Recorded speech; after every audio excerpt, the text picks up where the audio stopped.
Hey, welcome to installment 5 of the Art History Lecture Series. Our letter W artist is going to be Kara Walker, another personal favorite of mine. And those of you that had me earlier in the year would remember Chuck Close was our letter C artist.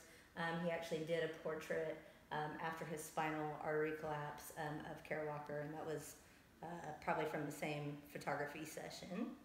Okay, so Kara Walker was born in Stockton, California in 1969. Stockton is just a little bit inland from San Francisco. Looks like it's a river city. Now, Kara's father, his name's Larry Walker.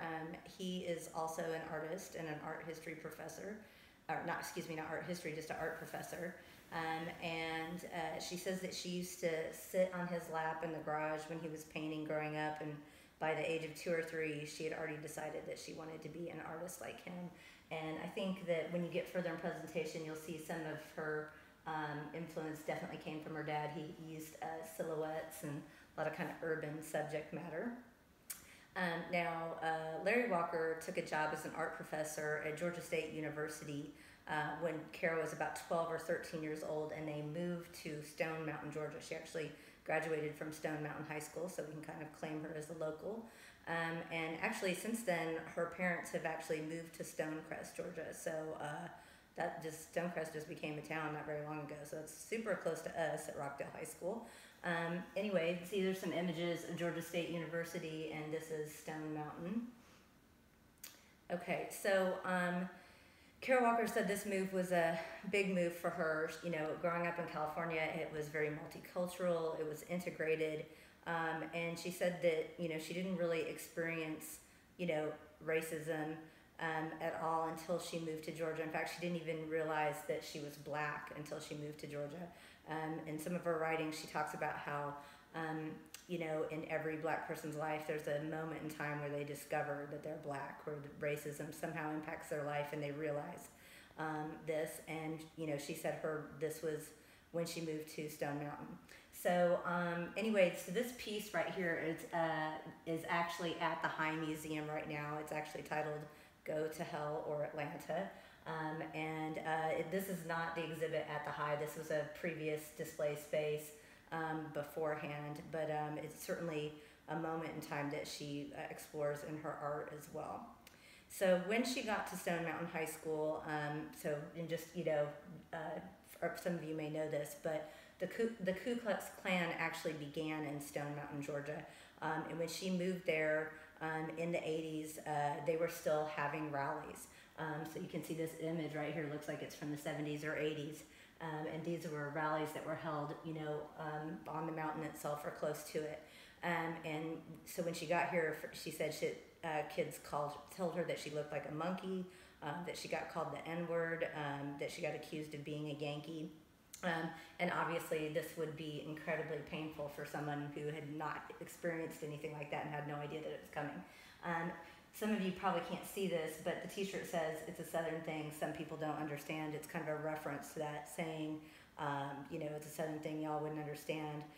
She's kind of, you know, mocking that with that shirt. Okay, so she did go to the Atlanta College of Art, which at the time was a college that was housed, I believe, in the Woodruff Art Center. It's right next to the High Museum. It's since then been purchased by the Savannah College of Art and Design, so she didn't get to attend that campus precisely, but that's the facility now. And then for her master's degree, she went to the Rhode Island School of Design, which is a very prestigious art school. This more old-fashioned building. It's kind of one of like the Ivy Leagues of the art world, I would say. It's not far from Brown University. So this was a big deal for her to graduate from that school. Now, when she was, you know, in her graduate program, she was kind of reluctant about exploring race in her artwork. She was sort of afraid that would be perceived as typical or predictable or obvious. She really didn't want to be just another angry black woman. But eventually she found that she just could not ignore the way race informed her artwork. In this series, we'll talk about it a little bit later in the slide presentation, but this is called After the Deluge, and it's a series that she did after Hurricane Katrina had devastated lots of poor black communities in New Orleans. Anyway, so she's best known for these black and white paper cutouts that she does. They're usually kind of antebellum, pre-Civil War style. This is the way books were illustrated in that era. And she kind of does glue them to the wall with something that appears to be like wallpaper glue. So many of her works are not small or fit in a frame. They usually fill entire rooms. They're kind of installations. She says she loves the concept of a cyclorama, which we'll talk about in the next slide. But she also loves for her images to sort of interact with the space as it is, as it does in that bottom left-hand picture.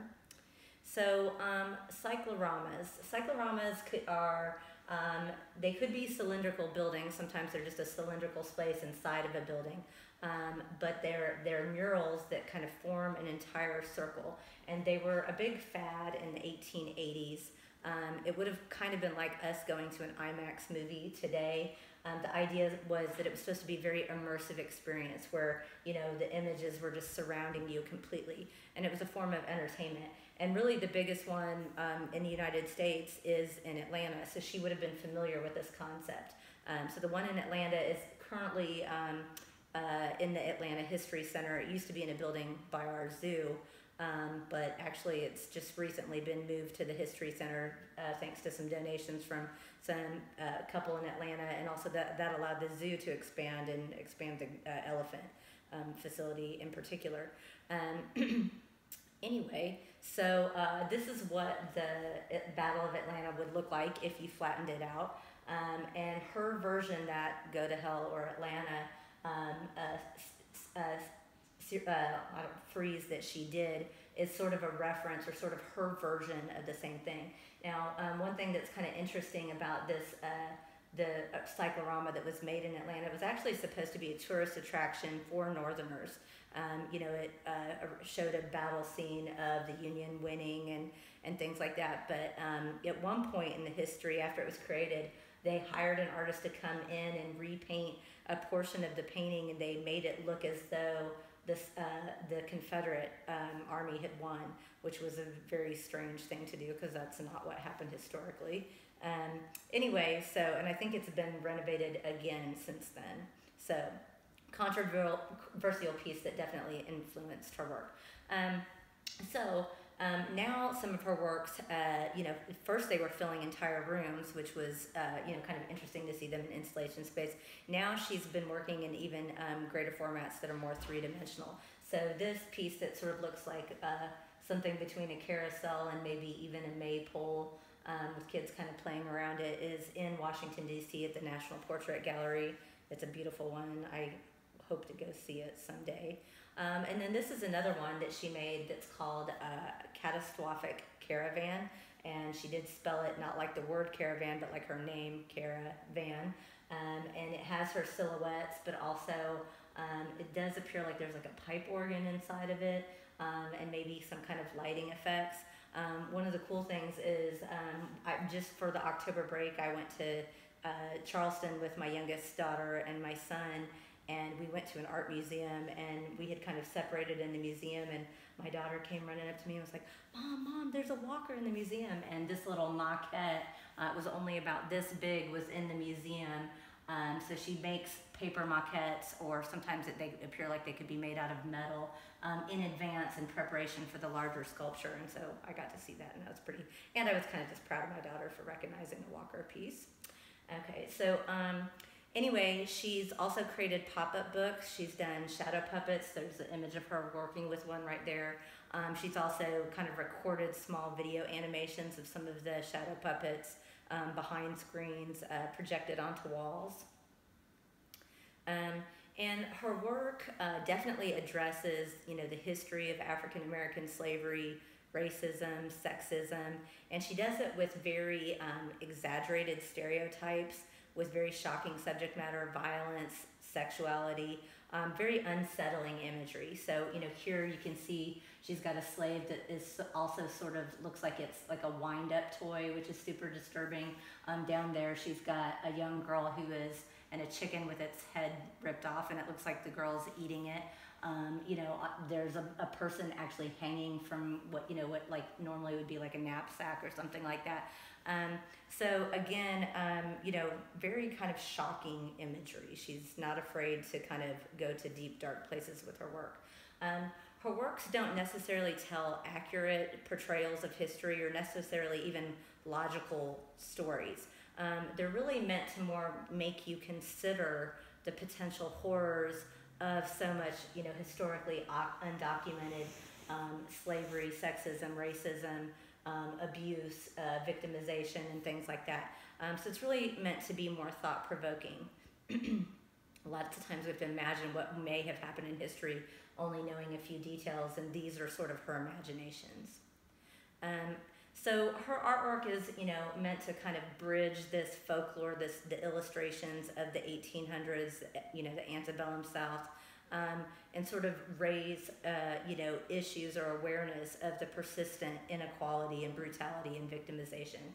And again, she's really not afraid to cover super, graphic imagery. She covers murder, rape.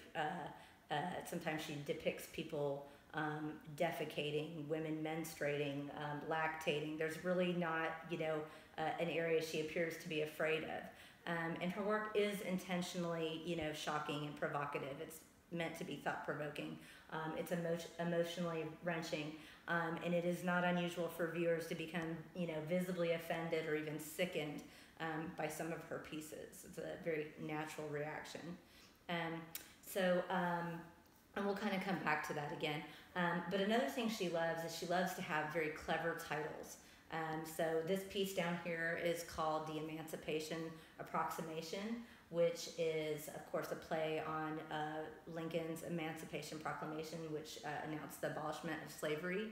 It does kind of appear to me that she maybe is referencing the ugly duckling, the idea of a bird that gets better by turning white. And she also loves very long titles. There's a number of them that are quite a mouthful. And before I go on to the next page, I just want to show that most of her works are, long panoramic, cyclorama type views, but lots of times she breaks them down into individual slides for the, sake of printing books and things like that. And so lots of times her work is presented that way, but usually not presented that way in a museum. So this is an example of one of those very long titles. It is titled A Subtlety, the Marvelous Sugar Baby, an homage to the unpaid and overworked artisans who have refined our sweet tastes from the cane fields to the kitchens of the New World on the occasion of the demolition of the Domino sugar refining plant. So she has lots of titles this long. This piece in particular was a temporary installation that she did in the Domino sugar refining factory in Manhattan. And this factory was very old. It was condemned and going to be demolished, and it has since been. But before it was demolished, she asked if she could do an installation there, and then her piece was scheduled to also be demolished alongside the building.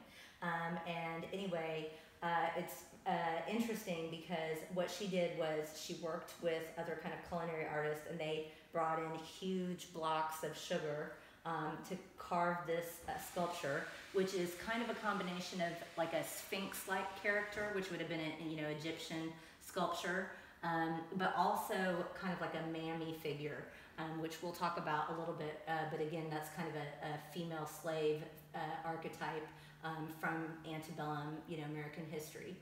Anyway, so some things that are interesting about this installation is, for one, this building, they had been refining sugar so long, and whenever sugar mixes with moisture, it creates molasses. And so this building is really just frankly covered with molasses everywhere. It's just sort of weeping, the molasses wherever it is. So there's drips of it and everything like that.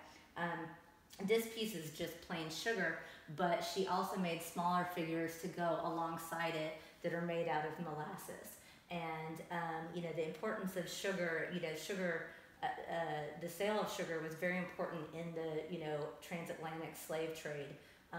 We think of lots of times slave plantations in the United States as, harvesting cotton and tobacco, but really most slaves in the Caribbean, in South America, were really harvesting sugar. and working with sugarcane. And so anyway, so this is a huge part of, African American history. And these small children are kind of, referencing the young people working on those plantations. So we'll go on to the next one. At age 27, and just pretty much right out of getting her master's degree, right out of college, she was super successful. She was the second youngest recipient of the John D. and Catherine T. MacArthur Grant, Genius Grant. I only recognize one other person on here, but I believe that's Lin-Manuel Miranda, the author of Hamilton, the musical. And then Carol Walker is pictured right there. This was so unusual for a young person to receive this grant that a lot of people kind of cautioned her against her success and kind of like, beware of getting so famous at a young age. You need to be very careful to not get manipulated. Okay, so she also got her first solo exhibit at a fairly young age, and kind of coincidentally, she got her first exhibit at the Walker Art Center in Minneapolis. There's actually no connection between her last name and the Walker Art Center, but I think they were just eager to have her first solo exhibit because of the namesake. This is kind of special to me because the Walker Art Center is the art museum that I got to go to growing up. Mr. Weiss used to take us on a field trip to Minneapolis. Growing up in Iowa, it was only 3 or 4 hours from where we lived. So this was a museum that I liked to go to growing up.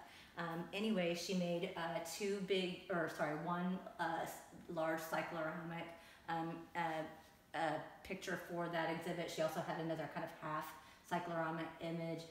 She had light projections. She had, individual art pieces. She also printed up a lot of literature. And the title, again, was very clever. It was My Compliment, My Oppressor, My Enemy, and My Love. And this entire exhibit has traveled and made it to other cities since then. Excuse me. Okay. So her work is very unique, and a lot of people have been like, who are your influences? Because her work really doesn't resemble any other famous artist that before her. And one person in particular is Adrian Piper, who is a well-known photographer, but really more famous for her philosophies about art and her writing about art. And I think that's more what affected or influenced and inspired Carol Walker. Another artist is Robert Colescott.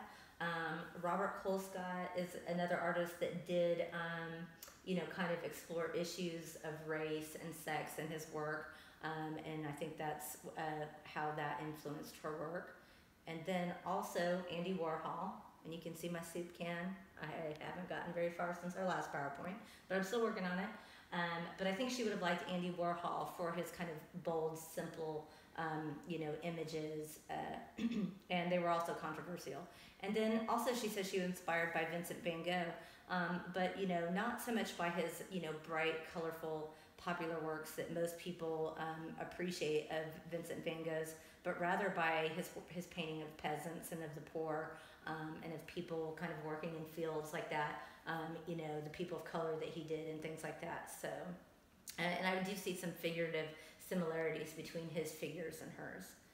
All right, so this piece is called Insurrection. Our tools were rudimentary, but yet we pressed on. So again, it's kind of a traditional silhouette, wallpaper to the wall, as she would do. But this time she also incorporated light projections. And she was kind of referencing some of the architecture in Gone with the Wind, which is a famous, novel and film. But the other thing that's kind of interesting about her light projections is that when viewers step into the gallery space, their shadows are also projected onto the walls. And so they become part of the art viewing experience and the imagery that other people see.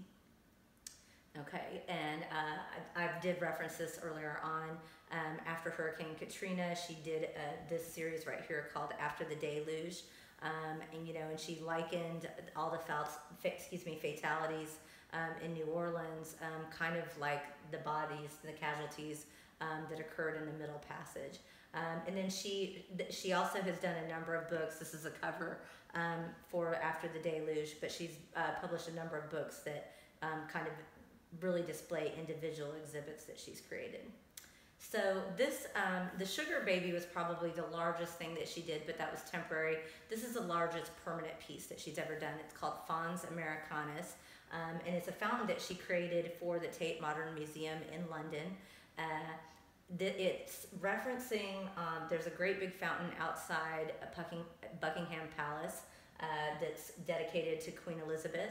And this in some ways has kind of the same number of tiers and sculptural features on from different angles as that fountain, but hers is really referencing the Atlantic slave trade.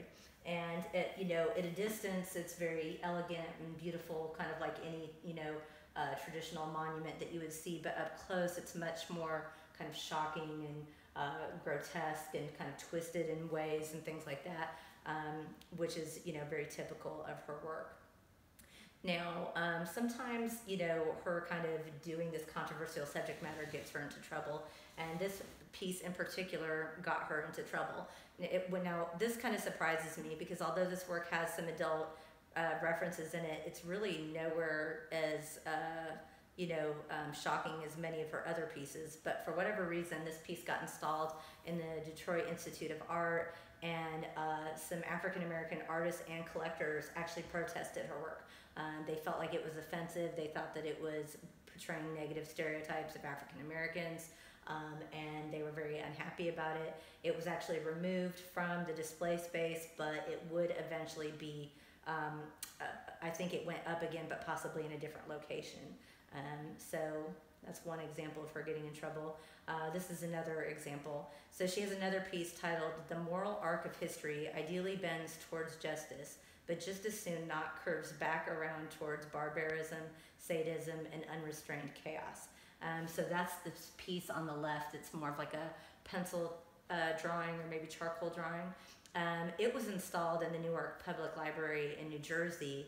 And again, it had lots of controversial images, as her work does. It had burning crosses, it had Ku Klux Klan rallies, and I also read somewhere that it had an undignified image of Barack Obama. I could not actually find that on my examination of the picture, but I do know that she has a newer piece that she's working on right now that does have a painting of Barack Obama, and he also appears to be holding Donald Trump's head in his lap.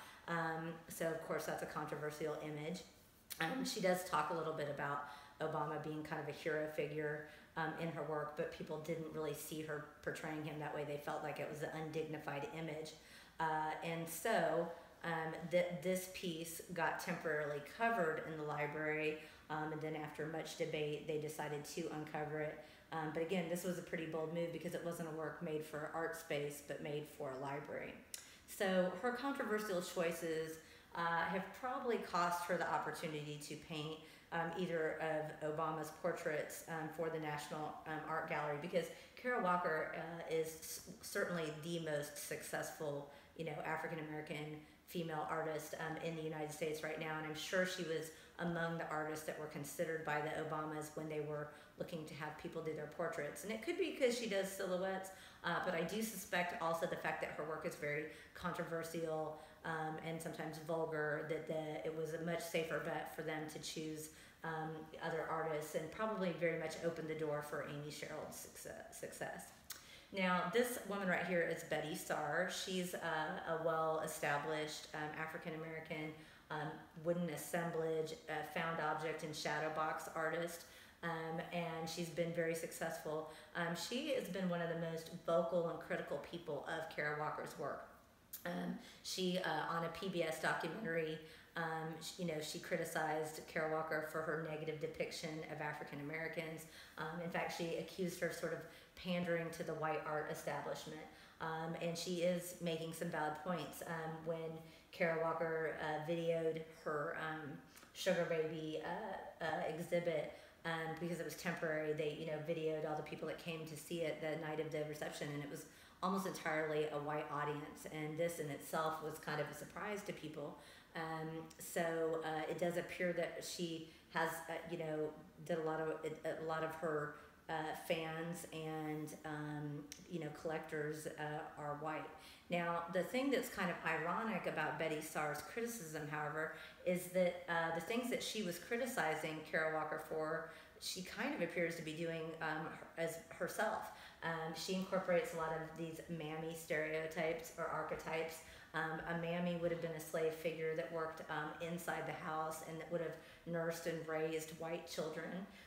But she also uses watermelons, blackbirds, the Confederate flag, exaggerated features and things like that, that, people certainly could criticize and say that she's furthering these same sorts of stereotypes. So the things that she sort of was critical about Kara Walker about, I think one could say the same of her. Now, it's kind of like one of those times like when, two of your favorite rappers have beef with each other, and, you almost feel like you have to choose sides, but you really don't. They're both actually fabulous artists that, are making meaningful work, but could be criticized for the same reasons.